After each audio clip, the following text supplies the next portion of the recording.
plusieurs sortes de divisions, sur 3 points. Division parce que c'est une île qui est divisée depuis 1974. Il faut savoir que Chypre appartient à l'Union européenne, mais son quart nord est occupé par l'armée turque depuis maintenant 43 ans. Et effectivement, ça fait partie des points qui sont douloureux pour le pape François. Il faut appeler à l'unité, notamment depuis que la Turquie gronde et ne veut pas de réunification après tant d'années de négociations et veut 2 États. Donc ça fait partie des points de division qui sont douloureux. Division aussi parce que du coup, ce quart nord devient un point de passage pour des milliers d'exilés. Il faut savoir que Chypre, par rapport au per capita, ce qu'on appelle donc par rapport au nombre d'habitants, est le pays européen qui reçoit le plus de réfugiés à l'heure actuelle, de demandeurs d'asile qui passent donc par cette frontière avec cette Turquie, ce quart nord occupé par l'armée turque.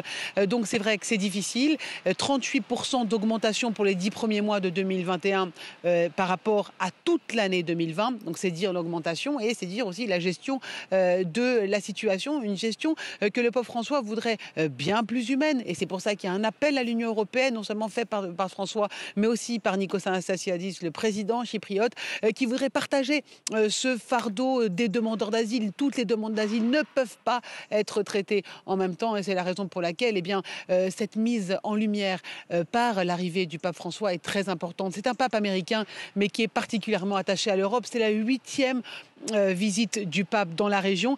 C'est la première, certes, à Chypre, mais c'est pour ça que c'est une plateforme, c'est un carrefour entre l'Orient et l'Occident pour transmettre des messages. Alors effectivement, le pape François va repartir avec 50 migrants, comme il l'avait fait en 2016, lors de sa visite à Lesbos, sur l'île grecque de Lesbos, où il était reparti avec 12 personnes de Syrie qui travaillent maintenant en Italie. Là, ça va être la même chose avec notamment des Camerounais, des Afghans qui sont à Chypre, et ce sont des familles qui vont partir plus tard donc vers l'Italie à la demande du pape. Mais c'est aussi une plateforme, Chypre, internationale pour aussi faire l'appel à la solidarité aussi avec le Liban, qui est juste à côté de Chypre, où le pape aimerait se rendre, où la situation est fragile. Et c'est pour ça qu'il profite de cette visite pour justement transmettre un appel à plus de solidarité, à plus de dialogue, à plus d'humanité.